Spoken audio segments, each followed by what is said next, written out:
सागर के सनौधा गांव में बवाल मामले में पुलिस ने लगभग 150 लोगों के खिलाफ केस दर्ज कर लिया है और सीसीटीवी के आधार पर पुलिस ने एक नामजद के अलावा 150 अज्ञात लोगों पर केस दर्ज किया।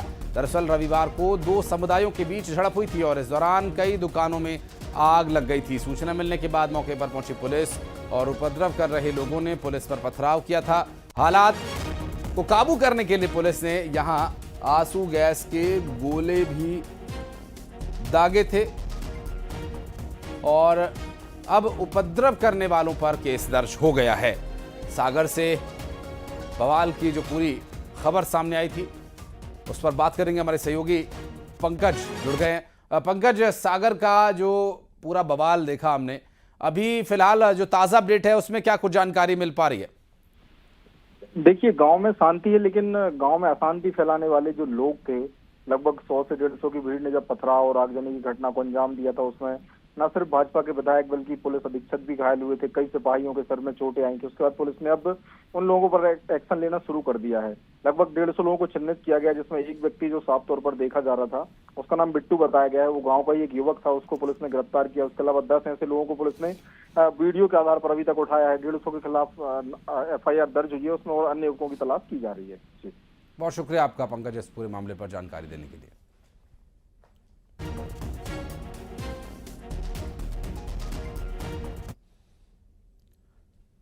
और प्रदेश के मुख्यमंत्री डॉक्टर मोहन यादव ने नक्सलियों को साफ चेतावनी दे दी है।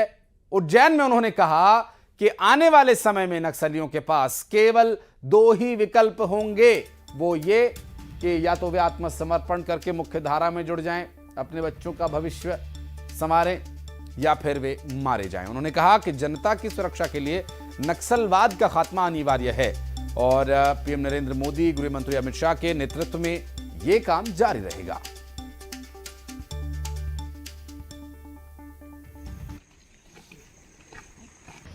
नक्सलवाद की हमारी भारत सरकार के कमिटमेंट के 2026 तक नक्सलवाद समाप्त होगा। हम उस पर काम कर रहे हैं और यही परिणाम दे रहे हैं कि हमने बालाघाट मंडला में लगातार नक्सलवादियों के खिलाफ मूवमेंट चलाएं और 10 से ज़्यादा दुर्दांत आतंकवादी मारे भी गए, नक्सलवादी मारे गए हैं और आने वाले समय में या तो सरेंडर करें या मार दिए जाएंगे। इसके अलावा कोई बीच का रास्ता नहीं है। जनता के महफूज रखने के लिए नक्सलवाद को लाल सलाम को समाप्त करने का हम सबका संकल्प माननीय यशस्वी प्रधानमंत्री के नेतृत्व में और माननीय गृह मंत्री के नेतृत्व में हम सतत कर रहे हैं।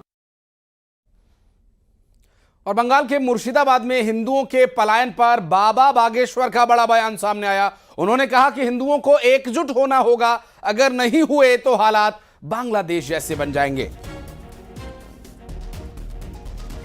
और उन्होंने कहा, मां पीतांबरा से हिंदू राष्ट्र बनाने की प्रार्थना कर रहा हूं। और दरअसल पंडित धीरेन्द्र कृष्ण शास्त्री मुर्शिदाबाद और वेस्ट बंगाल में हुए उस पूरे हिंसक वारदातों को लेकर चिंता जता रहे थे और साथ ही उन्होंने एक बार फिर से दोहराया कि हिंदुओं को एकजुट होना अनिवार्य है।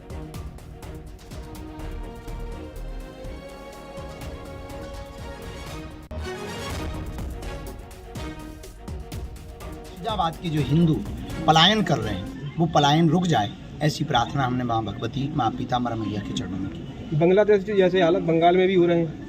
भारत में अगर हिंदू जगेगा नहीं तो ये हर जगह होगा। और सबसे बड़े दुर्भाग्य की बात है कि हिंदू वहाँ का कायरता कर रहा है।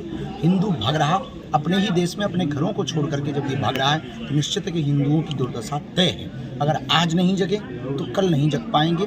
इसलिए हिंदुओं को कश्मीर फिल्म फाइल्स जो देखी है, जो बांग्लादेश में अत्याचार हिंदुओं पर हुआ है, उसका डायरेक्ट लाइव प्रसारण अब भारत में होने लगा है। अगर हिंदू अभी भी नहीं सुधरेगा, नहीं संभलेगा तो हिंदू घट भी जाएगा, हिंदू बट भी जाएगा, हिंदू टूट भी जाएगा।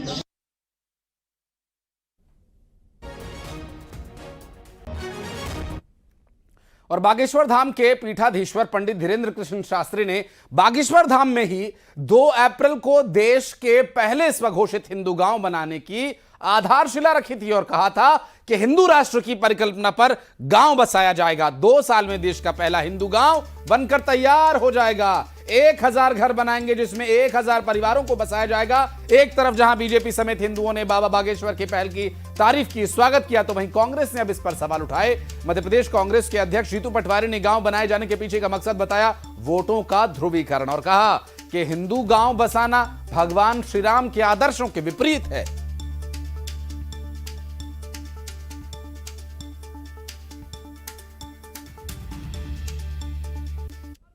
प्राणी मात्र में सद्भावना हो।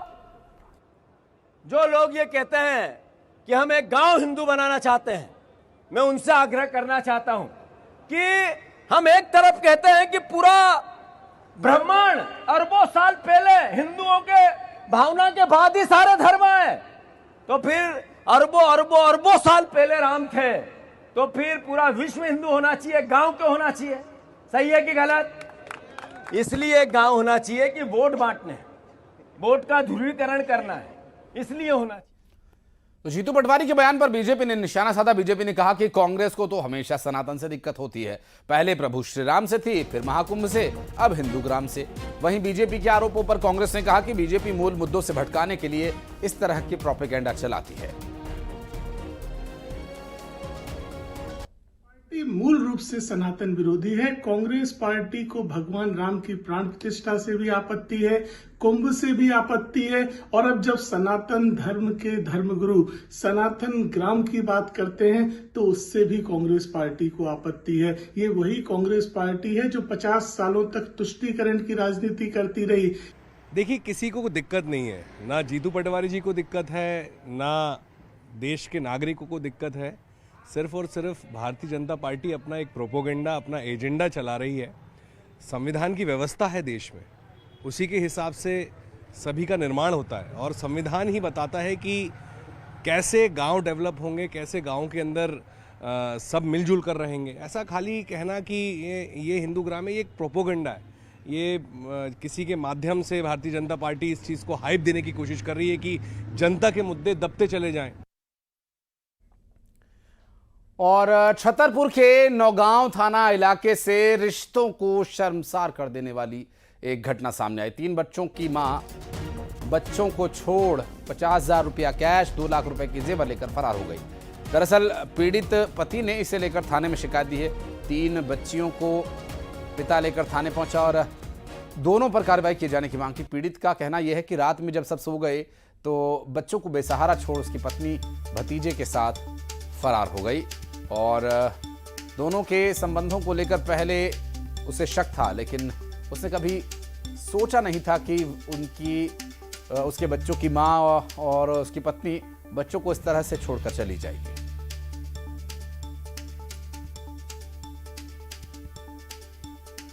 घरवाली मेरी भगी है, आकाश के साथ भगी है। उसने धमकियां भी दी है मेरे को कि जान से आपको मार दिया जाएगा। न बच्चों को रखती थी न कुछ, और 50,000 रुपये ले गई है और पूरा गहना ले गई 2 लाख रुपए का। ये गई है, उसके चाचा ने भी धमकी दी है कि आके हम झगड़ा करेंगे आप लोग से।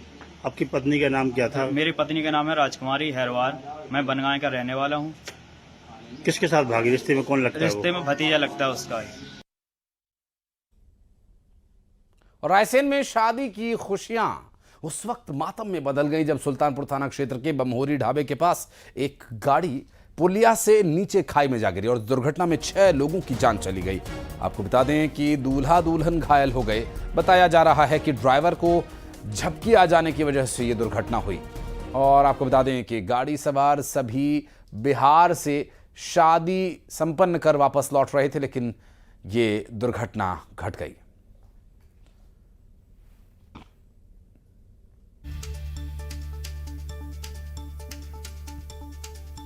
और हादसे के बाद कुछ तस्वीरें जो सामने आई हैं